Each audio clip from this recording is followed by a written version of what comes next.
Pada video kali ini kembali lagi kita bahas analisis SEM menggunakan Smart PLS, di mana di sini sudah kita buat diagram untuk melihat hubungan antar variabel menggunakan diagram Venn, di mana di sini kita lihat hubungan antara A terhadap B, A terhadap C, kemudian B terhadap C, kemudian A kepada D, kemudian B terhadap D, kemudian C terhadap D. Di sini sudah saya sediakan datanya sebagai contoh untuk pembelajaran, di mana di sini untuk variabel A, variabel B, variabel C, dan variabel D ataupun indikator dari setiap variabel yang sudah saya gambarkan tadi. Langkah pertama, kita akan simpan data tersebut ke dalam bentuk CDP yang sudah saya jelaskan pada video sebelumnya, dapat Anda lihat di YouTube saya Statin Tutorial. Kemudian kita simpan data yang tadi, jangan ada yang kosong. Yang paling atas adalah nama setiap indikatornya. Kemudian setelah kita simpan, kita input datanya atau kita import datanya ke dalam Smart PLS. Yang ini sudah saya simpan tadi di dalam folder yang sudah saya simpan tadi. Kemudian kita masukkan ke dalam Smart PLS, kemudian kita import. Setelah kita import, kita akan masukkan ke dalam setiap indikator yang sudah saya gambarkan tadi. Kita kita kembalikan lagi. Masuk kita ke bagian diagram Venn-nya yang AA yang sudah saya buat namanya. Kemudian kita tarik setiap indikator tersebut terhadap variabelnya. Kita kemudian AA1 sampai AA4 kita tarik terhadap A, AA1 sampai BB1 sampai BB6 kita tarik terhadap B, kemudian CC1 sampai CC4 kita tarik terhadap C, kemudian D1 sampai DD3 kita tarik terhadap D. Jadi di sini sudah saya buat untuk menghemat waktu bentuk diagramnya. Namun yang paling saya tekankan pada video ini adalah kita untuk melihat bentuk ataupun model fit dari diagram ini. Kita lanjut untuk analisisnya, algoritma PLS SEM, kemudian kita klik OK. Nanti akan muncul hasilnya. Bagaimana bentuk hasil dari analisis SEM ini? Yang perlu pertama kita lihat sebelumnya sebenarnya adalah kita uji prasyaratnya, yang terutama yaitu uji validitas atau reliabilitasnya, di mana pada diagram SEM yaitu dapat kita lihat pada outer loadingnya, di mana di sini pada outer loadingnya sudah hijau, namun ada satu yang merah, namun ini masih memenuhi karena di atas 0,5. Kemudian reliabilitasnya dapat kita lihat pada validitas, reliabilitas, kontras, ataupun dapat kita lihat pada row ataupun yang lainnya. Kemudian di sini yang paling penting saya mau tekankan pada video ini adalah untuk melihat fit-nya, dapat kita lihat pada model fit. Kemudian kita coba analisis model fit-nya ini. Saya coba klik model fit, kemudian kita klik kita kopikan, di mana di sini pada penjelasan yang sudah saya buat untuk model fit, di mana menggunakan metode menurut Vincenzo. Untuk SRMR-nya telah memenuhi apabila kriteria uji fit SRMR-nya lebih kecil daripada 0,1. Kemudian model dinyatakan perfect pada nilai SMR. Sebenarnya SRMR-nya bukan SRMN, lebih kecil daripada 0,08. Di sini kita lihat SRMR-nya yaitu 0,095. Sudah saya blok. Kemudian indikator yang berikutnya yang bisa kita analisis yaitu untuk nilai NFI atau normal fit index, di mana di sini normal fit index itu skornya 0 sampai 1, di mana semakin mendekati 1 akan semakin baik model yang akan dibangun, di mana di sini nilainya adalah 0,667. Jadi di sini dapat kita lihat secara nilai SRMR 0,095 atau lebih kecil daripada 0,1, sehingga dapat dinyatakan telah memenuhi kriteria uji fit jika kita menggunakan harus lebih kecil daripada 0,1. Namun untuk perfect belum memenuhi.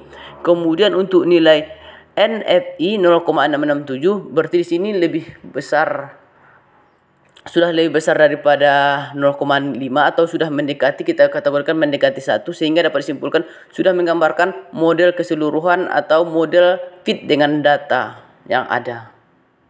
Jadi model ini sudah fit dengan data yang ada. Kemudian yang berikutnya adalah F square, di mana kita sini sampai kita lihat pada F square di dalam Smart PLS. Di mana sini penjelasannya akan saya kopikan ke Word yang sudah saya buat penjelasannya. Di mana di sini F square adalah dilakukan untuk mengetahui kebaikan dari model. Jadi untuk melihat kebaikan dari model di sini ada beberapa kategori, di mana nilainya 0,02 itu ada menunjukkan lemah, kemudian 0,15 menunjukkan medium, kemudian 0,35 itu menunjukkan hasil besar. Jadi ketiga kategori tadi akan dianalisis pada F square. Dapat dilihat di sini antar hubungan antar variabel tadi, kita akan lihat dari sumber ke tujuannya ataupun endogen terhadap tujuan endogen berikutnya. Akan saya tampilkan secara berdampingan dengan bentuk diagram PET-nya agar lebih jelas. Di mana di sini kita lihat hubungan sebenarnya ujungnya ini dari A. A ini memiliki tujuan terhadap B, terhadap C dan terhadap D.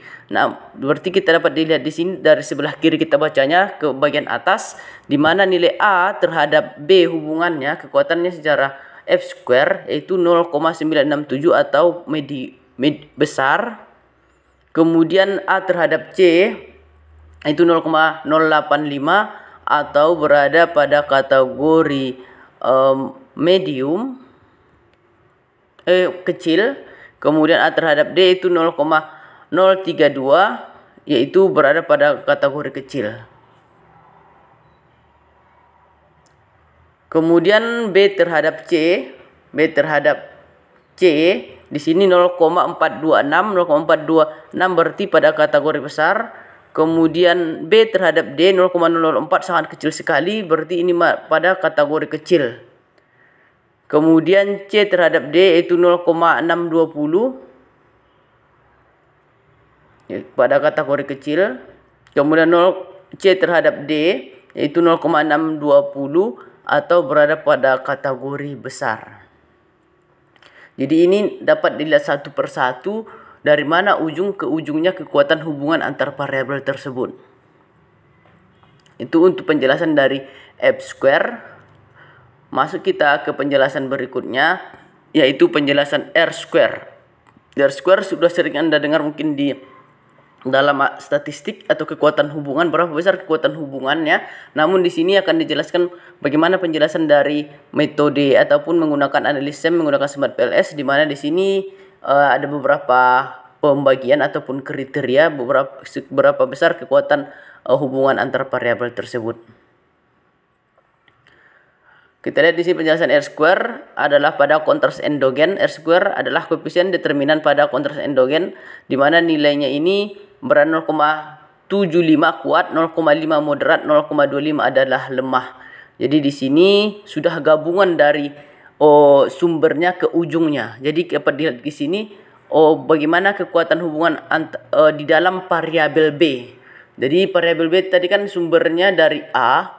Jadi di A ini kalau misalnya lebih dari satu, misalnya dari ada lagi variabel lain yang menuju ke B, berapa kekuatan hubungan di dalam kontras ataupun endogen di bagian B ini. Di sini disebutkan nilainya itu 0,492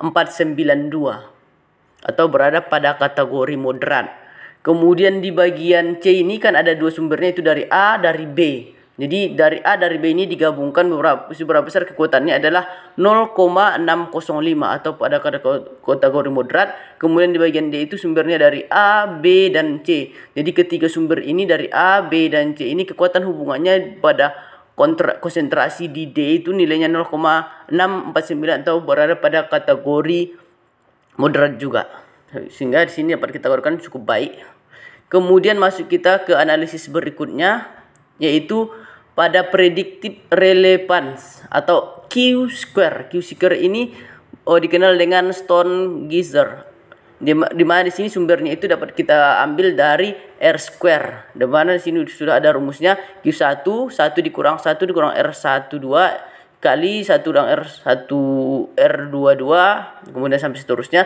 Di mana di sini variabel endogen dalam persamaan besarnya Q square memiliki nilai 0 sampai 1. Semakin mendekati 1 maka akan semakin baik model tersebut. Di mana di sini dapat kita lihat dari hasil tadi adalah R square-nya 0,1 dikurang R square yang pertama 0,0492, kemudian 1 dikurang 0,0605, kemudian 1 dikurang 0,649, sehingga total dari seluruh sistem ini tadi berapa kekuatan hubungan dari semua sistem diagram PT ini tadi itu 0,909 atau sudah mendekati 1. Jadi di sini dapat kita lihat bahwa hasil dari secara keseluruhan pada Q square sudah mendekati 1. Sehingga di sini pada uji fit dari beberapa kriteria yang kita lakukan, yaitu melihat SRMR-nya sudah memenuhi dan NFI-nya juga sudah memenuhi. Kemudian F square-nya dilihat satu persatu antar hubungan dari sumber ke tujuannya. Ada yang kategori moderat, besar, dan kecil.